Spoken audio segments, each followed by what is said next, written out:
I want to welcome everybody. My name is Kate Milliken. I am the host of Empowered By, which is my Counterpain's new webcast.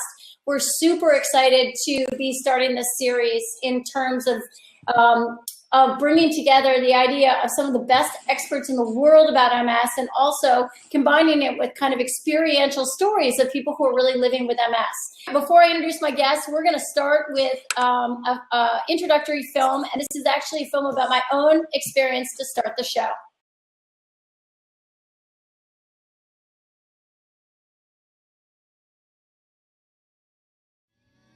I woke up one Friday, a week before Christmas, and I was really tired, and I felt like I hadn't even gone to sleep. I remember trying to go upstairs, and I would trip. My hands were tingling, and I told myself, I'm fine, I'm fine. And I remember trying to put one foot in front of the other and losing my balance.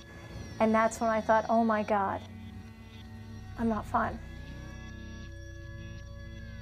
And I just remember the loud noise of the MRI and being by myself and just being like, oh my God, like this is really happening. Like this is totally happening. And the next morning I got a call saying, you have a lesion on your C4 vertebrae that if it's not treated quickly, you could be paralyzed. And within 5 days of waking up being like, something feels weird, I had MS. So certainly all of us have had this experience before in terms of being diagnosed.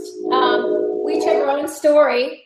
And one of the things now that we want to work on is what can you do now for yourself with MS? Because this is certainly the time of being your own advocate, and knowledge is enormous power. So I'm thrilled to introduce the two guests that you've been watching on air with me right now. In the middle, in the maroon, is Tiffany Campbell. She's a fellow MSer who is a user of my Counterpain. She's going to tell us a little bit about her experience.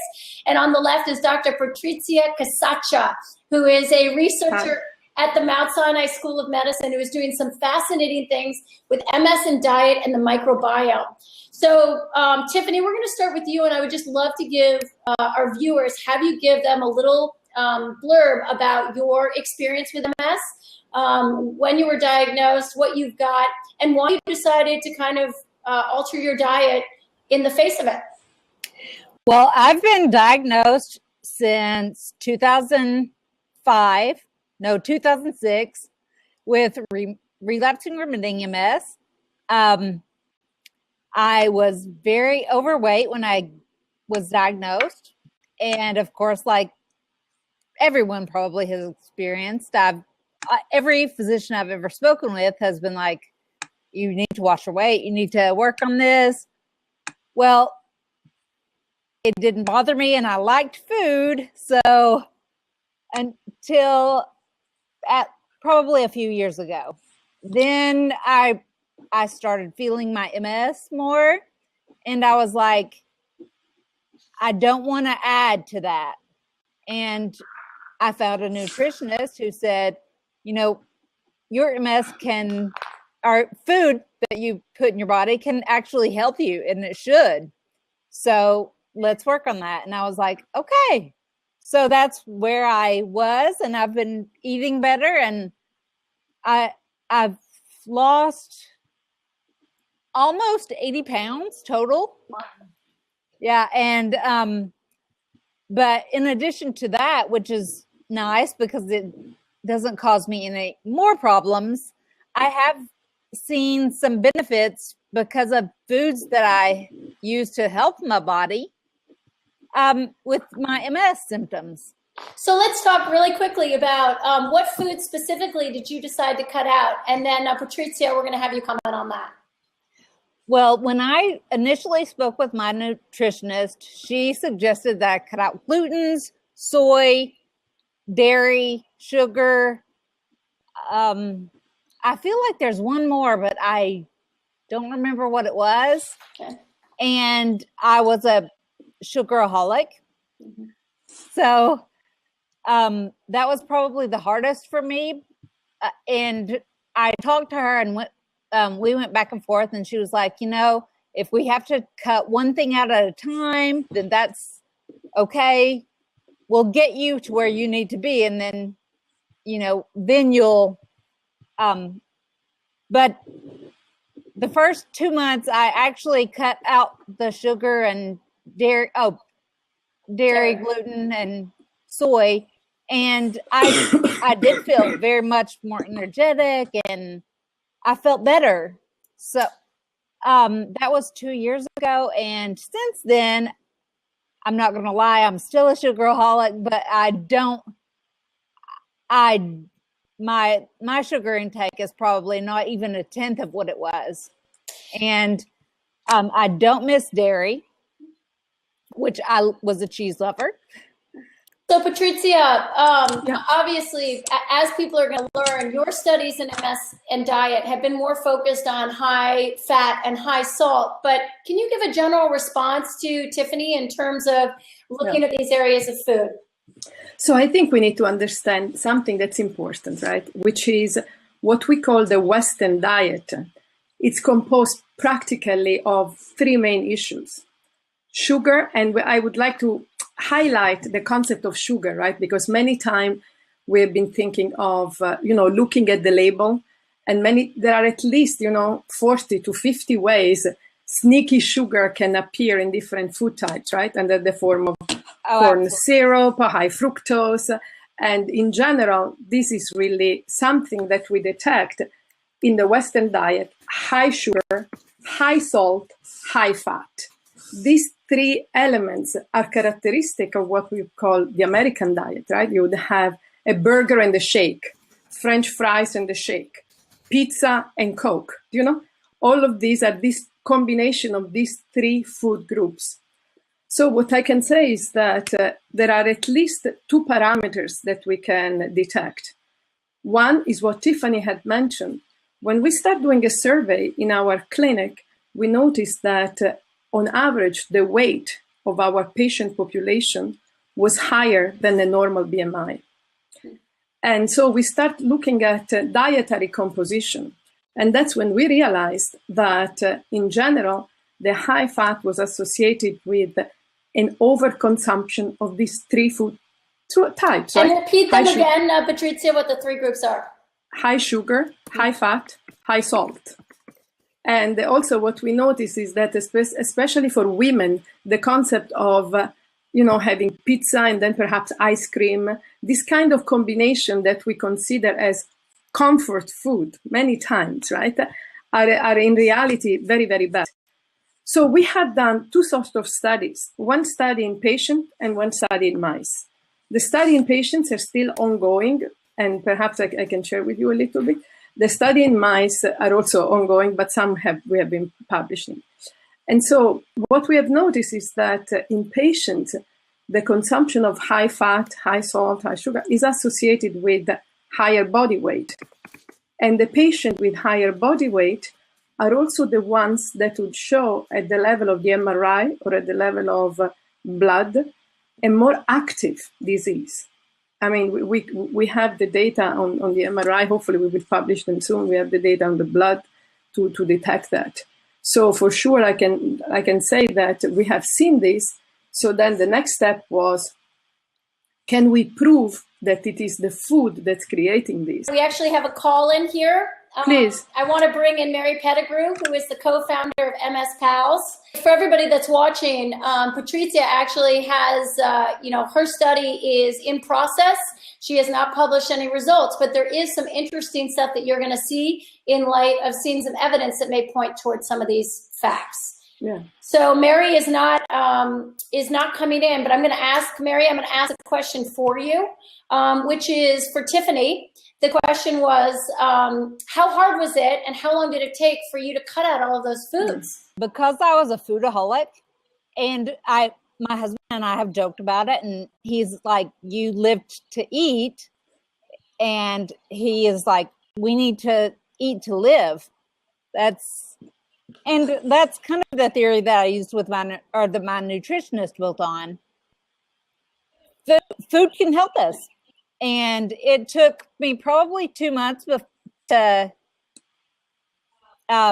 really get into where I wasn't having the cravings, and it wasn't hard to to do without the stuff that I didn't need anyway. And I'll say one thing as somebody who also I cut out dairy out of my diet, and actually I also felt worse before I felt better. Can you guys respond to that, Patrizia? Well, I also had the same change in my own diet, right? So in terms of putting the researcher hat aside, right? As a person, I had the same type of change myself in my own diet. And I think that if we think of our brain, there are what we are called the reward circuit. Many times when we eat the food makes us feel better, right? And this is because it's almost like an addiction, right? You have an addiction so that the brain learns food equal I feel good. And I think the shift is, do you love the food or do you love yourself? Because if you love yourself more than the food, then you can take it. So for instance, in my case, I am really a chocolate addict, right? And so I switched from something with high content of sugar with, 85%, 95% cocoa, where I still get this reward, but I do not have added sugar. So there are a number of tricks that we can use, or perhaps you can have, an organic dessert that you can make on your own and using pure stevia instead than sugar. I have the stevia plant that I can grow and you can really generate it by yourself. Yeah. So I think it takes a little bit of tricks and the desire to do so, right? What would you say? I absolutely, and I love stevia. I actually grew the plant too, and I use it in my coffee as a treat. Yeah. I drink mainly black coffee now, but sometimes it's nice to have a coffee with stevia and coconut milk. That's right. Yeah, right. And you do kind of get used to it, almond milk versus regular milk. And there is a conversion process. I'll tell you one story that my favorite thing in the world was Caesar salad loaded with garlic and Parmesan cheese. I had to get rid of the cheese. And for a while, I threw popcorn in the salad to give me some sort of crunch and consistency that was different, and finally weaned myself off it. So, Patrizia, let's get to your research and where you are so far. And again, I want to say that one more time that this is not proven results, but Patrizia has allowed us to show something, some of her work with mice, and we're going to roll a video from her laboratory now of what she will discuss. So this is a mouse that was immunized with very, very low level of a myelin protein. And you can see it is completely paralyzed, has paralysis of the tails and paralysis of the hind limbs. Yep, I'm going to show it one more time so people can really see that. I just wanted to mention one thing, that when we use the same amount of immunization, right? So the same amount of myelin as an antigen to activate the immune system in a mouse with a regular diet, with a regular chow diet, the mice were completely fine. So the only difference between, these are sister mice, same age, same sex, same strain, completely, everything is the same. The only difference was the diet. And so this is just to give you an example of how strong is the effect of food on generating or in inducing this autoimmunity against myelin. Right, so I think it's important to note, so just to kind of to explain that, just to be 100% clear, Patrizia is working on this study where she's feeding one set of mice something called a ketogenic diet. Is that right? Yes. Okay. Yes. Yes. And examples of that would be avocados and nuts. Where the other one, the other set of mice, she's feeding a high-fat, high-salt diet. And I like to crack jokes. It's like the Pringles diet.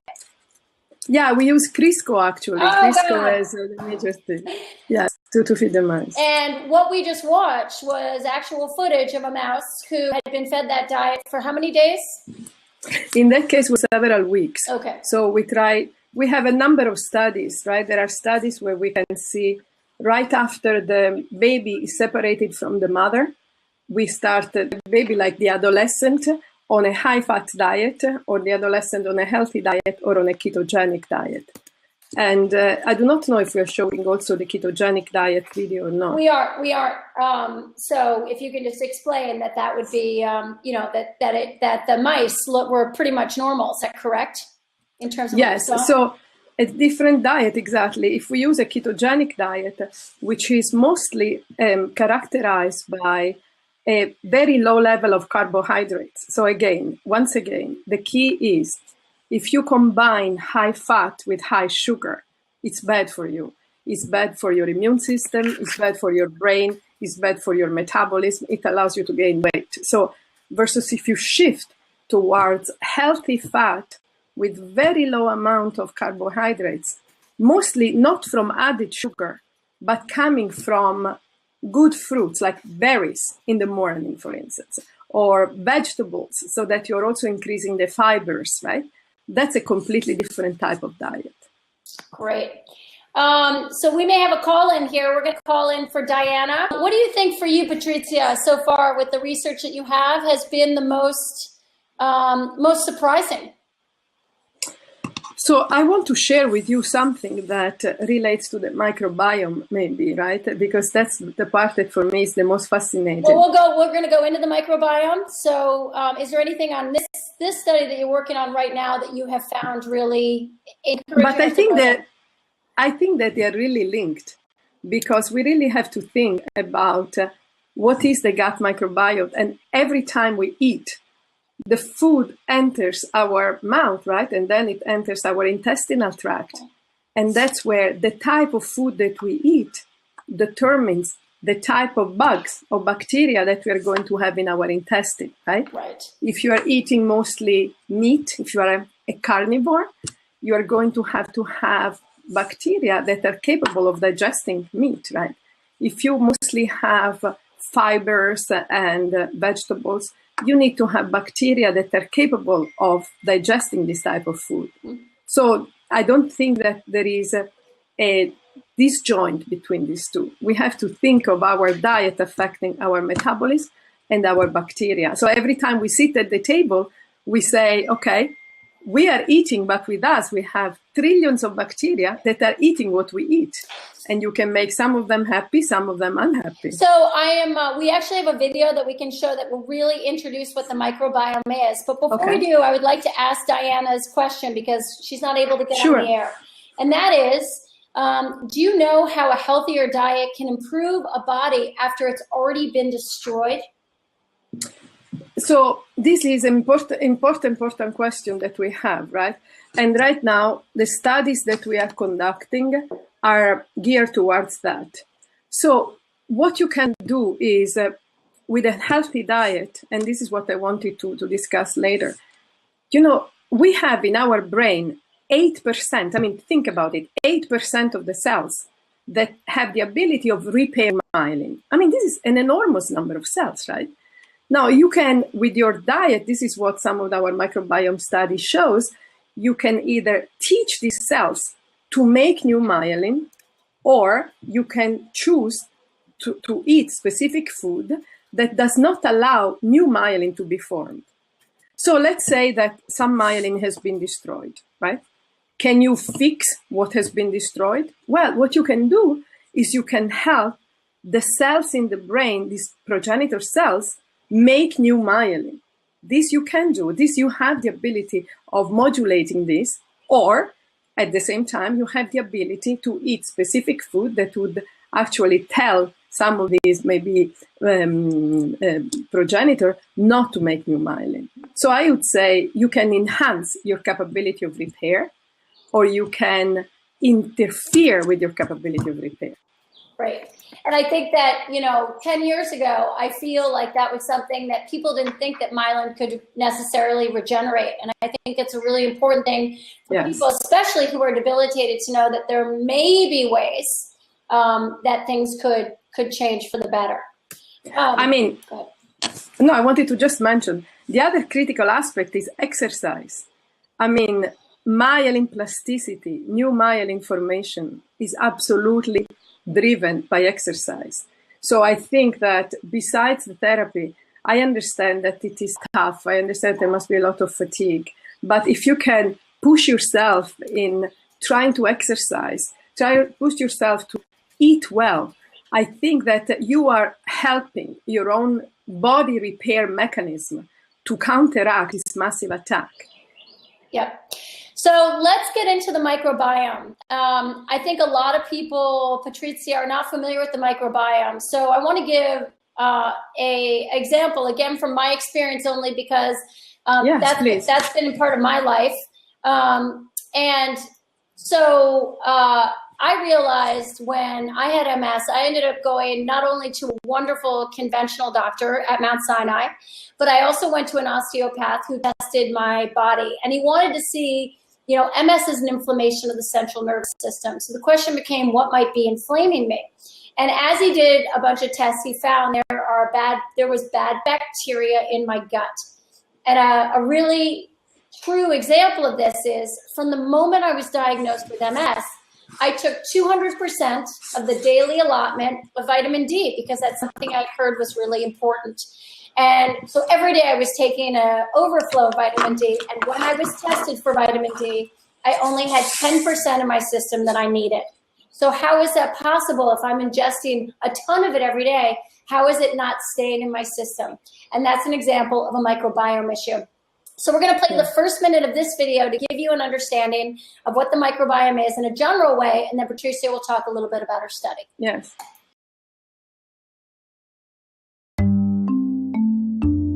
The next time you look in the mirror, think about this. In many ways, you're more microbe than human. There are 10 times more cells from microorganisms, bacteria, viruses, fungi, than human cells in and on our bodies. And our genes are outnumbered 100 to 1 by microbial genes. Scientists even have a name for all these microbial genes, the human microbiome. Okay, that was super simple. Patrizia, you want to expand on that? I love this. I mean, I just love this work, and I have to be honest. So I want to tell you where we stand. And also, many times, right, we in general are asked, is there a diet that's good for everyone?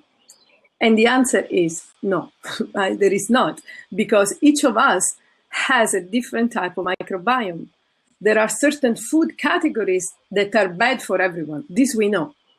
But there are some people who may be, for instance, more sensitive to gluten, others that may be more sensitive to soy, some people that really do well with fish, other people who really do well with only vegan proteins, right?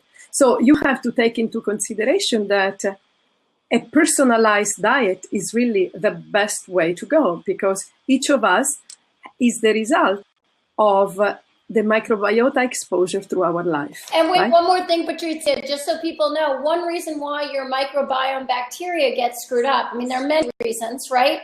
Taking antibiotics for a really long time, up until the age of 25. The soil of this earth doesn't have many pieces of bacteria that are healthy. I mean, all these things that aren't your fault that throw you off center. It's absolutely true. For instance, also, I remember when I was little, I was always on antibiotic for ear infection and throat infection. It was so easy to provide antibiotic. And this is clearly has an impact on many of us. Right now, it's the same. There has been an overuse or abuse of antibiotics. So one thing that I wanted to share, for instance, with you is that very recently we have these interesting results in mice always, okay? But where we have two types of mice. We have one set of mice that are very active and exploratory, and they have a lot of social interaction, and others that are kind of calmer and more restrained. Well, if we put the same stress to both of those mice, the first one, the ones that are very interactive, etc., they really become very depressed. And by isolating them, we are actually showing that these mice start losing or forming less myelin in the brain. So the question was, how is it possible that there is less myelin in the brain? And is myelin affected by the microbiome? So what we did is that we gave oral antibiotic to the mice, and we could show that with the With the oral antibiotic, the antibiotic by pills, we could actually change the level of myelin that they would have in the brain. Wow. If that was the case, we then ask the question, can we switch the microbiome? So can we take the inside of the intestine of one mouse, transplant it to another mouse that has received antibiotic, and change the amount of myelin that is present in the brain of the recipients?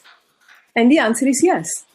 So basically, just by giving oral antibiotic treatment and then transplanting, not only we change the amount of bacterial in the gut, but we change the amount of myelin in the brain. I mean, this for me was fascinating, right? And the question is, how does it work? I mean, how do you think it works that you are changing something in your intestine and somehow your brain senses it, right? I mean, this was the biggest question for us. So what we had to do is to take the gut of the mice and really try to look at all the metabolites that were produced and all the bacteria that were associated with more myelin or less myelin. And what we found is that some bacterial combinations are really bad for your myelin because they produce these metabolites that stop the cells from making new myelin. So you have bad bacteria that can accumulate in your gut, produce these metabolites, these substances that through the blood go to the brain and stop these 8% of the cells from forming new myelin. So wow. I think that this, now one interesting thing is this, that I was realizing today. If you look at studies done in humans where they compared carnivores, people who eat red meat every day, with people who eat a vegetarian type of diet, the type of bacteria that we see is associated with the higher amount of this toxic metabolite that stop myelin are the same ones that are enriched in a diet that's rich of high animal fat and high red meat. So you can see how there is an interesting connection between our results in mice and the results in humans, where consumption of red meat, consumption of animal fat is associated with the hyperproduction of bacteria that can make metabolite that can stop the repair process. So, Patrizia, certainly, so now we're sitting here having a webcast, and it's, someone might hear, okay, sugar is not good for you, high fat isn't good for you, high salt isn't good for you, dairy isn't good for you. And certainly one of the I would say, pillars of the MS dietary thing is the Walls diet, right? So we have a slide to kind of show what the Walls diet is. I would say that's kind of the most famous diet protocol that anybody knows. So with the people listening, what do you recommend? I mean, talking about the fact that everybody's an individual, what are some things that you could recommend on how people could take their own personal deal and improve their eating? Okay, I think that there are some elements that, I mean, there are several diets, right? There's the Swank's diet, there is the Walls diet, the Furman's diet. I mean, and I'm sure you have realized there is a book on MS diet every day. I think that there are some criteria that are shared by all those diets. Every single diet will tell you not to have sugars. Every single diet will tell you not to have processed food, to avoid these meal that you stick in the microwave, right? I mean, these are clear that there is no one who would recommend this because they are bad for your brains, not just for your health in general. So I would say that an important consideration is that we need more data in general, right? Unbiased data where we can take people before and after a diet and really follow them very carefully. We are now, for instance, I mean, my lab, for instance, is part, together with San Francisco, of a large group of what we call the International MS Consortium, where we are studying, which includes Germany, includes Argentina, Europe. And what we are trying to study is are some critical questions, like, does the microbiome of primary progressive patient differ from the microbiome of relapsing remitting patients? Sure, because it's been established now that in the world of progressive MS that it may be a totally different issue altogether, not a more progressed form of the relapsing remitting. Exactly. And with UCSF and with the IMS consortium, this is exactly the kind of question we're asking. And the second question is, how does the diet affect you and your capability of responding to therapy?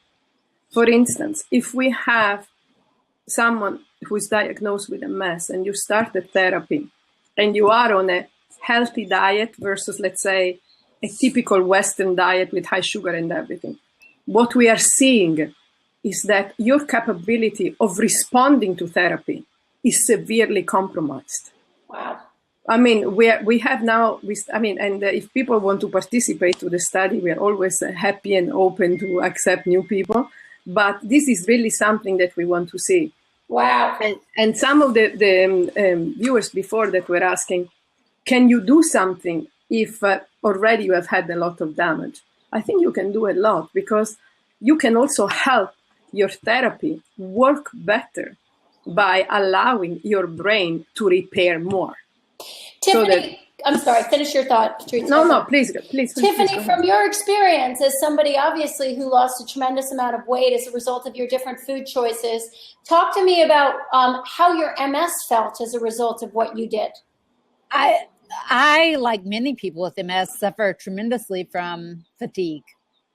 And I think that impacted my therapy a lot, because I would fall asleep and not take my shots, and then, of course, I wasn't getting exercise because I was way too tired.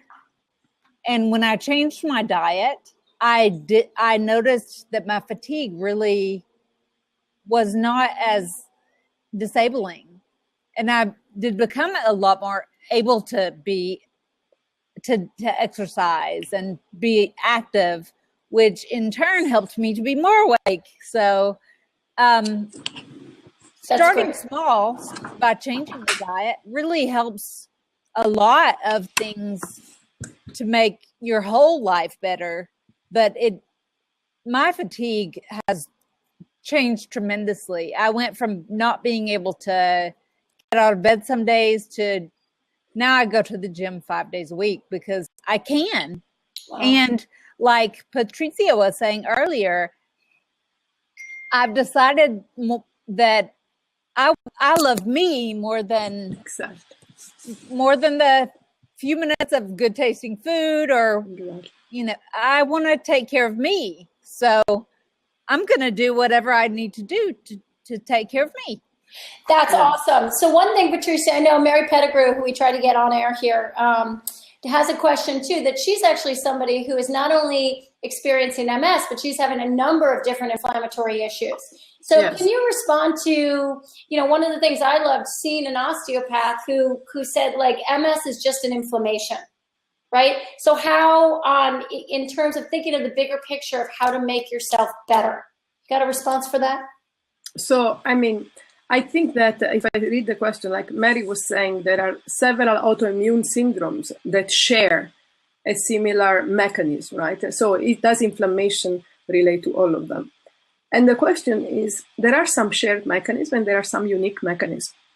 So if you think of the immune system, 80% of our immune system is around the gut. So if you have what we call dysbiosis, so if the microbiome in your gut is messed up, pretty much your immune system is messed up. Does it shock you that this has not been the way that treatments and research have been thought about? I think that this is life, right? Science evolved, and many times you have to go counter current in order to be believed, right? That's most of the time it happens. And it just takes some time, and you have to really continue and persevere and believe in what you think, right? When people just do not believe in you, right? Yeah. But I think that now with the patients and by gaining more and more solid data, we can actually provide very clear indication that there is an impact of diet on the disease. So to everybody who's watching, I want to throw out a challenge to you. So here we are talking about the idea of potentially making a change.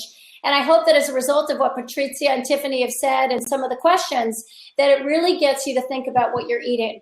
And if any of you think that it might be time to make a change, I would encourage you to go on mycounterpain.com/MS, start a profile, start moodifying today, and let's track your progress.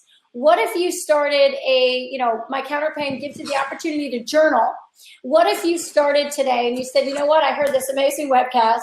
I'm going to start and I'm going to tell you whether or not it works, because I think it would be really cool to come back in 5 months and see where we're at. Check in with some of the viewers who listened to this webcast, decided to make a change, whether or not there actually was some, because I think people need to hear experientially how people actually do make change, like Tiffany.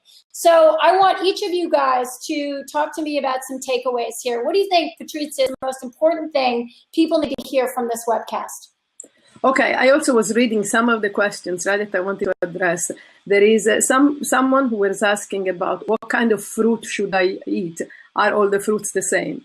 So I just want to mention that if you have fruits with high sugar, like bananas or many of these, you have to take into consideration that high sugar is high sugar. And fructose, which is the sugar present in fruit, is a sugar. So I think it is important to use fruit like berries, for instance, like, blueberries or strawberries that have lower amount of sugar as compared to bananas or mangoes, for instance, right? That means this is just as another.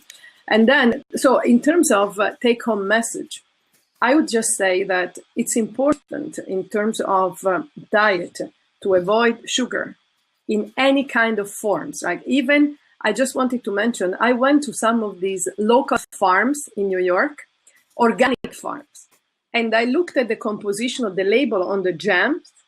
People were putting corn syrup in the local farm. I asked the owners of the farm, how can you do that? They were saying, people like sugar.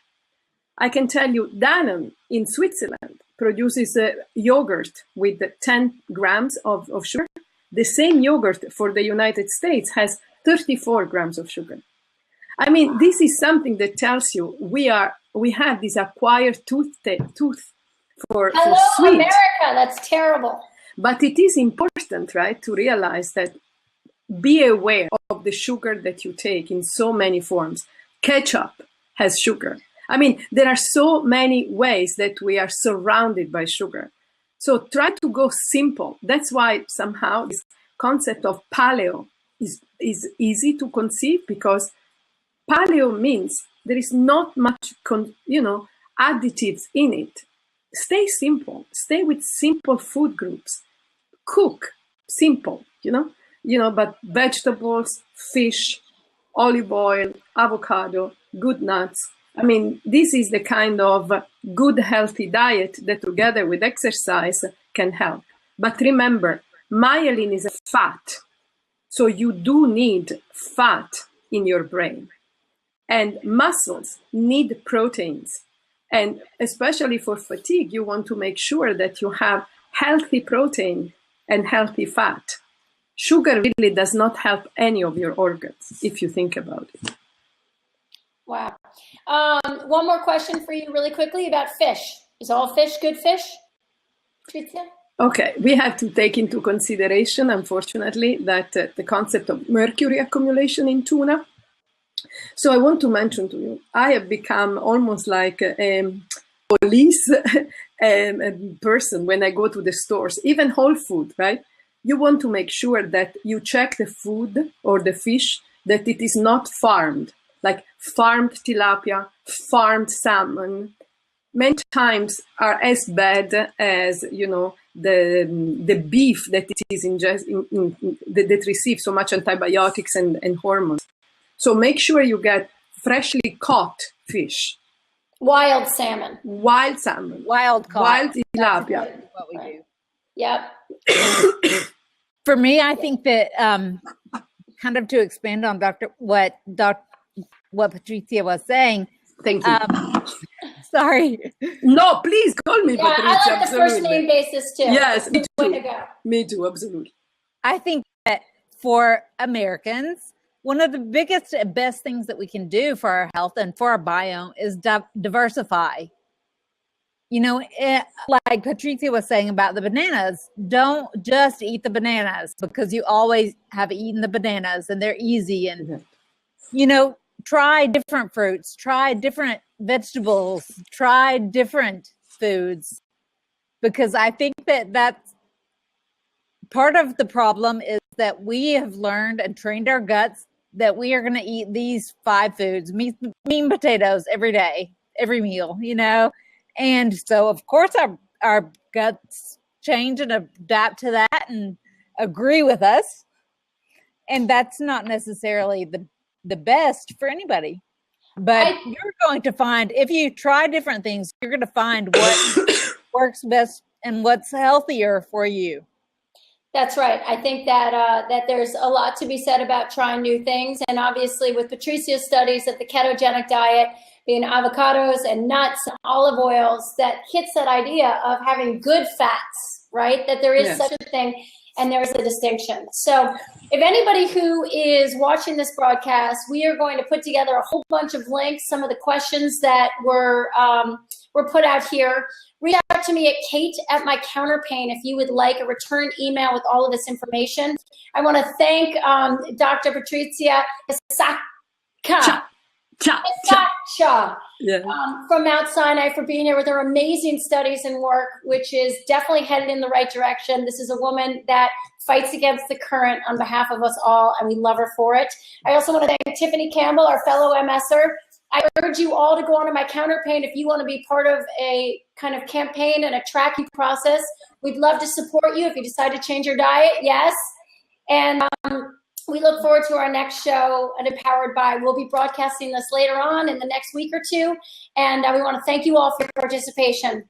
Thanks, everybody. Bye, everybody. Thank you so much. Thank you. Bye.